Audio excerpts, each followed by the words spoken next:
Un macabro suceso que conmocionó a Córdoba, España, en las Navidades de hace 36 años.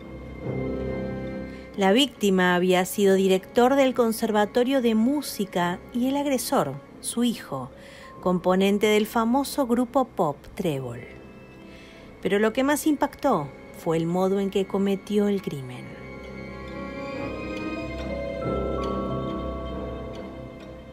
Álvaro Bustos había triunfado a los 18 años con la canción Carmen, que fue número 1 en 1972.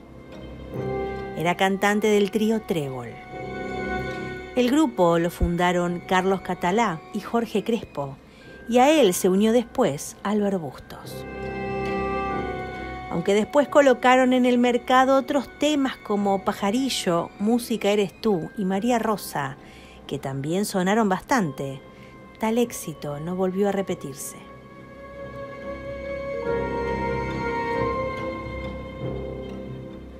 Los contratos y las grabaciones discográficas empezaron a ir a menos y decidió probar fortuna como cantautor.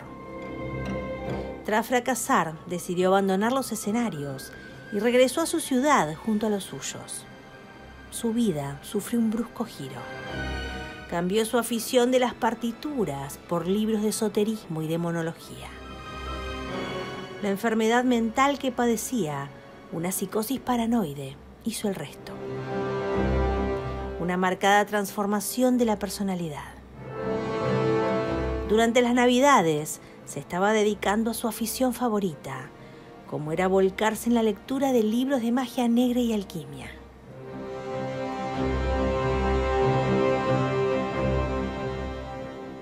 El 4 de enero de 1987 regresó a casa por la noche, en la calle San Eulogio 14, tras haber comprado unas chucherías y algo para la cena.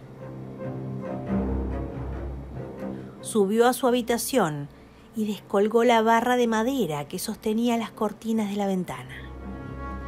La partió sobre sus rodillas y empezó a sacar punta con un alicate a uno de los extremos.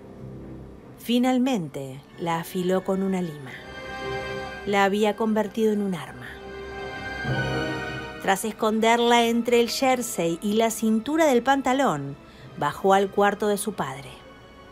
Eran las 11 de la noche y este dormía. Pero se despertó al oír cómo alguien forzaba la puerta, dado que acostumbraba a descansar con ella cerrada. Nada más entrar en la estancia, su hijo empezó a derramar por los muebles y el suelo gran cantidad de sal y especias. Trataba de purificar el ambiente y debilitar a los demonios, según lo que había leído en textos de brujería. Después continuó con el ritual. Descolgó los espejos y los colocó boca abajo. Así, el diablo que habitaba en el cuerpo de su progenitor no podría cambiar de dimensión a través de ellos. El padre contemplaba atónito cuanto ocurría. Finalmente, Álvaro se sentó en la cama junto a él y empezó a someterle a una especie de juicio. Le exigía que reflexionara sobre si había hecho algo bueno en su vida. Una vez más, le acusaba de la muerte de su madre, fallecida 11 años antes de cáncer.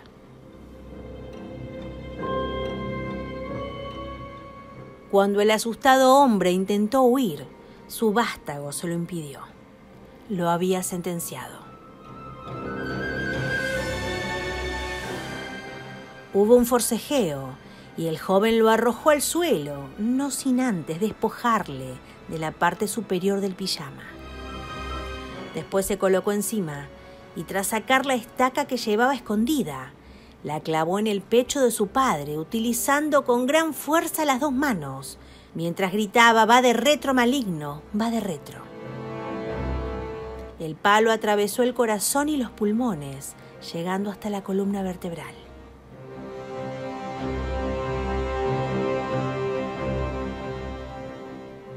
Así fallecía Manuel Bustos, de 70 años de edad, reputado catedrático de violín y concertista.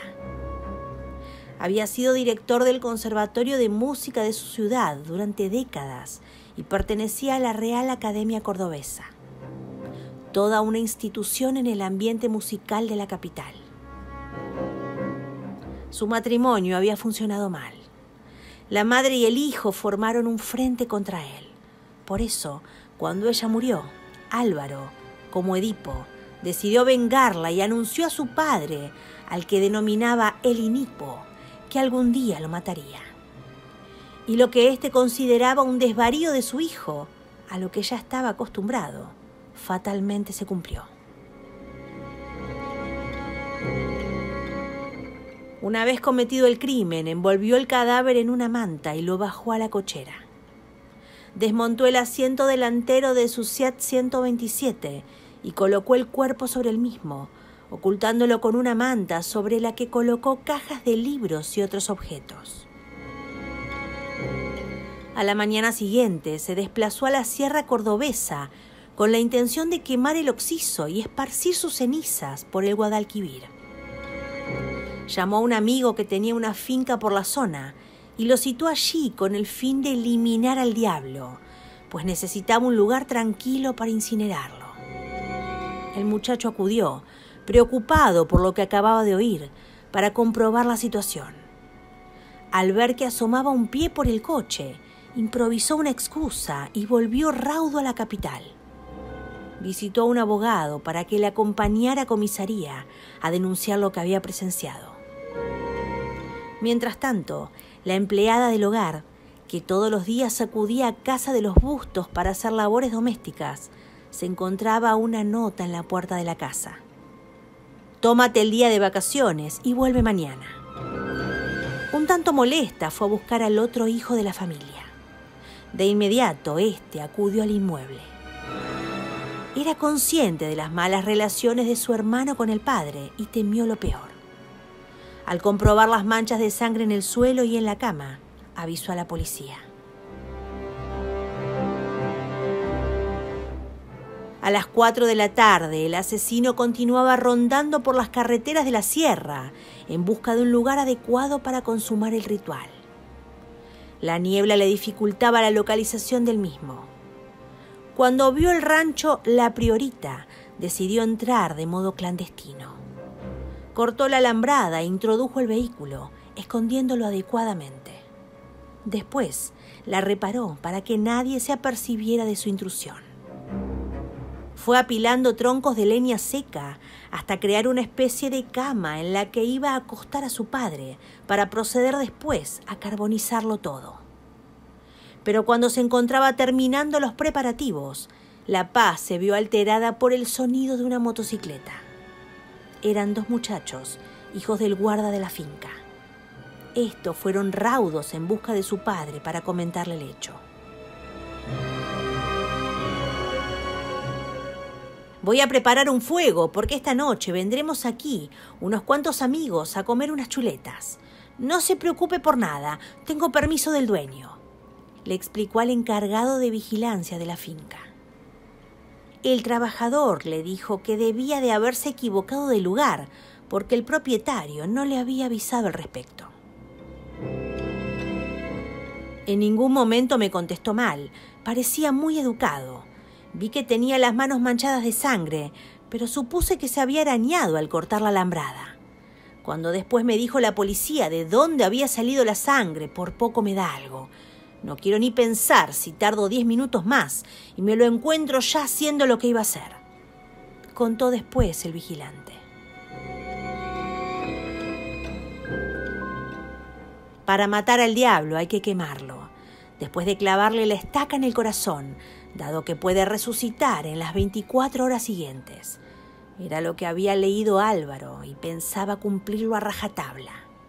Por eso, en cuanto abandonó la finca, e ignorando cuándo podría proceder a la incineración, cortó al cadáver los tendones de Aquiles de ambos pies. Utilizó una daga de plata. Tenía que impedir que pudiera levantarse en caso de que resucitara. Regresó a la ciudad y anduvo dando tumbos. Decidió aparcar en una callejuela del centro, con la intención de vigilarlo por si el cadáver revivía. Cada poco tiempo se acercaba al automóvil para comprobar que todo seguía igual. Vio el desfile de la cabalgata de Reyes y, transcurrido el citado plazo de 24 horas, consciente de que ya no había posibilidad de resurrección, se encaminó hacia la comisaría de policía. Por el camino fue interceptado por agentes que andaban buscándole por toda la urbe. Se mostraba tranquilo, como si no hubiera hecho nada malo. Al contrario, declaró que el día de Navidad se reencarnó en Jesucristo.